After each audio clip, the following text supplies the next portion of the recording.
Hello, what's up, what's good? It's the fast English in Wolof again. Anglais bu gaaw ci Wolof. So guys, maa ngi leen nuyu di leen dalaat seen chaîne YouTube bi ngeen tàmm di fi jàng anglais muy anglais bu gaaw ci Wolof.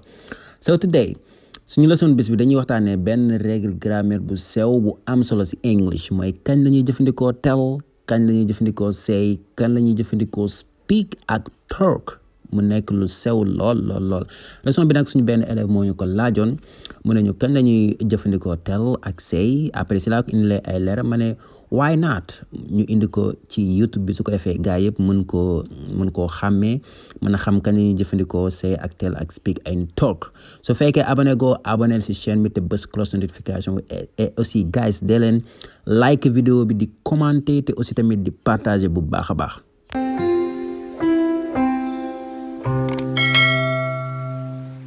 ok guys comme li ma leen ko waxee sànq tey dañuy waxtaanee différence bi nga xam ne moo am si diggante say, tell, speak and talk baat yi nii dañoo niroo lool ci anglais te li leen di jaawale dafa bëri waaye nag dama lay jox tey règlement bu simple boo xam ne soo si tënkoo doo jaawale li nga xam ne mooy baat yi nii baat yi lan moo tax ñu niroo parce que seen sens benn la seen maanaa benn la say mën nañ ko firee wax. tell mën nañ ko firee wax speak aussi tamit mën nañ ko firee wax talk also mën nañ ko firee wax dañ xool exemple si pour ma wan la soo waxoon tell them to enter mooy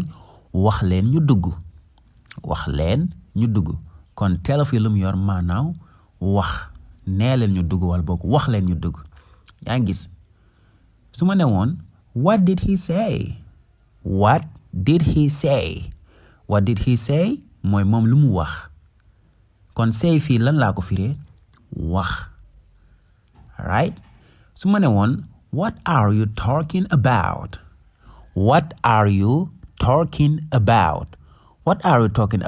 mooy looy wax nii talk about lan laa ko firee wax right I speak English bi moom moo si xaw a wuute tuuti ndax I speak English mooy damay làkk anglais waaye ba tey bon si wax rek la jëm kon yaa ngi gis tell say talk and speak yooyu yëpp lan laa ko firee wax waaye tey ci biir leçon bi dinaa la wax kañ ngay utiliser benn bu ci nekk nañ ko njëkkee ak tell alright kon balaa ñuy dem nañu xool tell passé mooy yes mooy told parce que tell irregular verb la gars yi dee leen bàyyi xel irregular verbs yi verbe irrégulier képp koo xam ne da nga bëgg am base ci anglais base bu dëgër verbe irrégulier waroo kaa fooye mais gars yi ñu si bëri dañuy négliger verbe irrégulier dafa bokk ci anglais képp koo xam da nga bëgg sa anglais base sa anglais dëgër foo nga am lu mu néew 30 wala 40 verbes yoo xam ne da nga leen di mokkal xam présent am xam passé am xam participe passé am know new noun kët pët fly flew flown right kon maa ngi leen koy suggéré waat képp koo xam ne jàngoo verbe irrégulier def nañ ci vidéo bu bari yu bari nga xam ne dañ koo firi ci olof lépp cliquer loolu noonu di affiché ci kaw te mu ñuul noonu ci kaw écran bi right su ko defee nga dem seetaan li nga xam ne mooy verbe irrégulier parce que dafa am solo lool ci anglais ok tell passé mooy told waaye kañ ngay jëfandikoo tell nii lañ koy jëfandikoo tell someone something lii moo gën a simple parce que su ma nee tell plus direct object wala indirect object élèves yi mën nañu comprendre waaye ki nga xam ne du élève peut-être mën na koo bañ a comprendre waaye su ma nee la tell someone something rek di nga ko comprendre ndax tell someone something mooy wax kenn lenn right wax kenn lenn kon soo amee tell ginnaaw tell lan mooy ñëw ab nit mooy ñëw ginnaaw nit ki luy ñëw something dara boobu tamit sometimes mën na ñëw mën na ñàkk bañ a ñëw kon loolu luñ ci mën a dégg mooy to give information or instruction to someone xam nga soo waxee kenn leen soit da nga koy jox information wala nga koy digal mu def dara kon foofu rek la ñuy utiliser tell ñu xool exemple yi tell your father the lunch is ready. Tell your father the lunch is ready. Waxal sa baay añ bi pare na.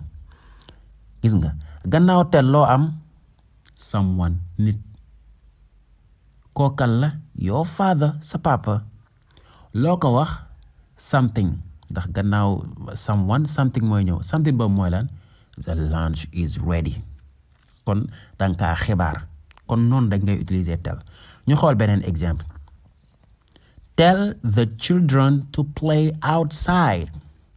Tell the children to play outside. Waxal xale yi ñu fo ci biti. Gannaaw tell loo am nit the children ay xale. Kon someone bi day nekk kenn wala boog ñu bëri en tout cas na représente nit. Gannaaw tell loo am the children.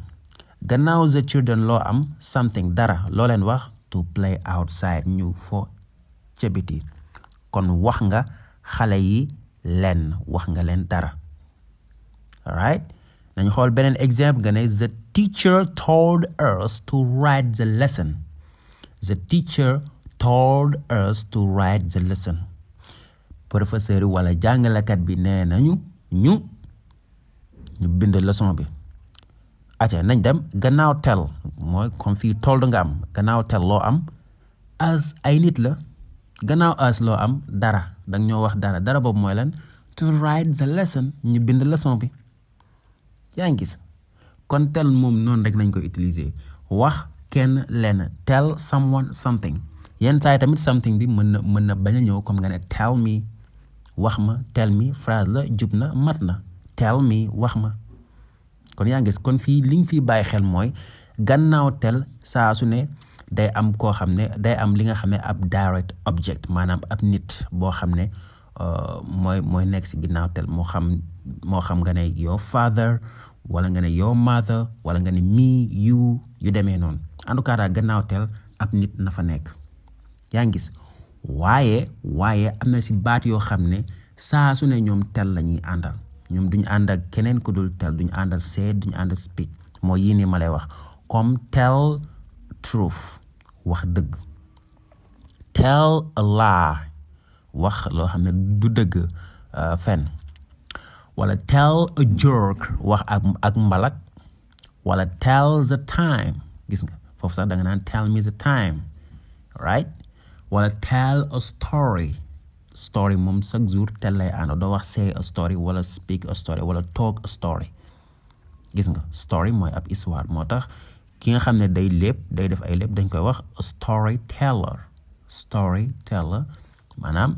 ab léppkat koo xam ne day wax ay histoire day lépp. Kon gis nga noonu la ñuy utiliser li nga xam ne mooy tell kon tell passé mooy told règlement bi lu mu wax tell someone something wax kenn leen wax kenn dara.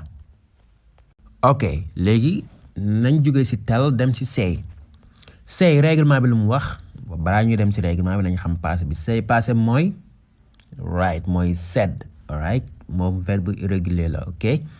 Say règlement bi lu mu wax mu ne say something rek say something wax dara indirect object moom du am direct object maanaam gannaaw say du am nit du am koy waxal mais da ngay wax dara rek loolu rek mooy règlement bi. Exemple nga ne she said I love you nee na bëgg naa la kon gannaaw said loo am something benn waxu nit waxi kenn nga ñëw nettaliwaat ok ndax soo ne she said I love you nee na bëgg naa la waxi nit nga ñëw nettaliwaat kon gannaaw said loo am amoo nit bu nekk fii amoo you amoo me amoo him mais dangaa am waxi jaam nga ne I love you ok. The teacher said he won't come. The teacher jàngalekat bi said lu mu wax dara boobu mooy lan he won't come du ñëw kon gis nga gannaaw said amoo nit waxaloo kenn mais dangaa wax waxi jàmbur wala dangaa xibaar rek yaa ngi gis kon bokkut ak tell kon gannaaw tell moom faw someone ñëw mais gannaaw say moom aajowul mu am ab direct object aajowul nga am ay nit koo waxal mais dangay wax dara rek ab xibaar rek comme nga ne Abdou says he has a new car Abdou says he has a new car. Abdou nee na am na oto bu bees. Kon gannaaw Abdou says waxul Abdou nee na ma de waaye dangaa ne Abdou am na ab oto bu bees. Kon yaa gis Abdou am na ab oto bu bees kon Abdou lu mu am dara boobu mooy lan he has a new car. soo xoolee kon ginnaaw has a new car dangaa am di ginnaaw says dangaa am dara maanaam ab xibaar muy Abdou am na oto bu bees. Kon say moom yomb na say kon gannaaw say something rek ngay am dara maanaam indirect object pour élèves yi ñu mën koo comprendre yaa ngi gis kon noonu rek ngay utiliser say waaye say moom yenn saay tamit dina yor ji koy tel maanaam say di wax ak nit kon bu boobaa règlement bi ni muy demee day soppeeku ndax da ngay am say to plus someone yenn saay something between brackets something say to plus someone sometimes something okay comme nga ne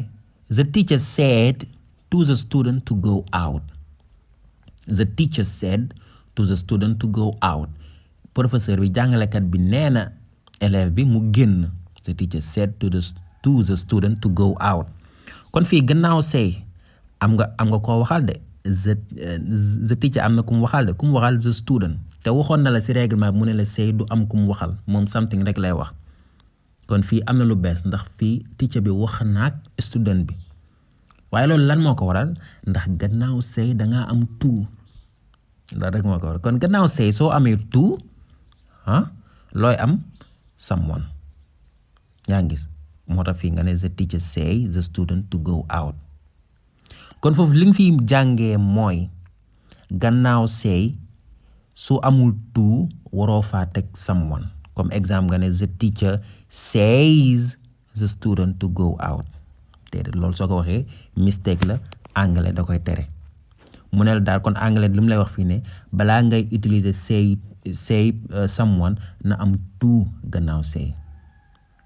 loolu tamit lu mat a bàyyi xel la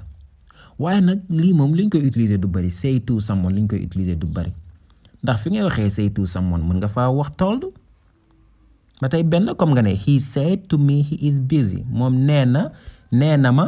dafa jàpp moom ba nga ne he told me he is busy ñoo yem kon su fekkee règlement bi daf lay jaxase jàppal he told me he is busy rek moo yem mais damay bañ nga gis ko feneen nga gis say gannaaw say mu am someone nga ne jànguma woon lii waaw mais nag lii anglais da koy